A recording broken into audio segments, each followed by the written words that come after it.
بھائی پوچھ رہے ہیں السلام علیکم ورحمۃ اللہ وبرکاتہ۔ پچھلے انبیاء علیہ السلام کی عبادتوں کے متعلق ان کی نمازوں کا کیا طریقہ تھا اور کتنے وقت نماز پڑھتے تھے؟ عبادتوں کا کیا طریقہ تھا اور کتنے وقت نماز پڑھتے تھے، اس کے متعلق تفصیلاً جواب مرحمت فرمائے تو کرم ہوگا۔ دیکھیے، بہت سے سوالات ایسے ہیں، اگر آپ کو معلوم ہو جائے، بہت سے سوال ایسے ہیں کہ جن کا نہ پوچھنا ہی اچھا ہوتا ہے۔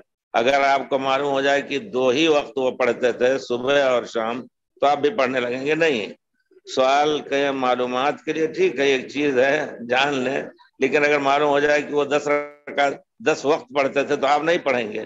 آپ تو اپنی شریعت جو پیارے رسول صلی اللہ علیہ وسلم نازل فرمائی ہے اس کے مکلف ہیں۔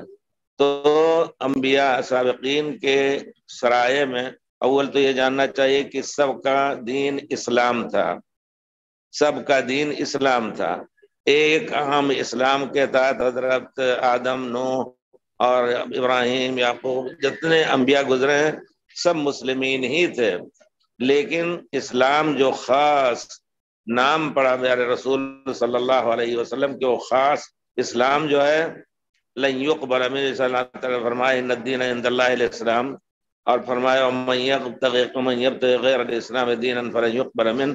اسلام جو پیارے رسول لے کے آئے ہیں، اس کے علاوہ کوئی دوسرا ڈھونڈے گا دین، یہودیت، نصرانیت یا اور مصدقیت اور کچھ، تو پھر اس کو اللہ تعالیٰ قبول نہیں کرے گا۔ تو اب پیارے رسول کے اسلام کے بعد دنیا میں کسی بھی دین کو قبول نہیں کیا جائے گا، کیونکہ آپ کے لائے ہوئی شریعت سے تمام شریعتیں منسوخ ہو گئیں۔ اب وہ کتنی نماز تو پڑھتے تھے، اس میں کوئی شک نہیں، جیسے حضرت اسماعیل علیہ السلام کے بارے میں آتا ہے سورہ مریم میں، کیا پڑھا؟ وَاذْكُرْ فِي الْكِتَابِ اسماعیل إِنَّهُ كَانَ صِدِّيقًا نَبِيًّا صَادِقَ الْوَعْدِ إِنَّهُ كَانَ صَادِقَ الْوَعْدِ وَكَانَ رَسُولًا نَبِيًّا وَكَانَ يَأْمُرُ أَهْلَهُ بِالصَّلَاةِ وَالزَّكَاةِ وَكَانَ عِندَ رَبِّهِ مرضیہ۔ صلاۃ پڑھتے تھے۔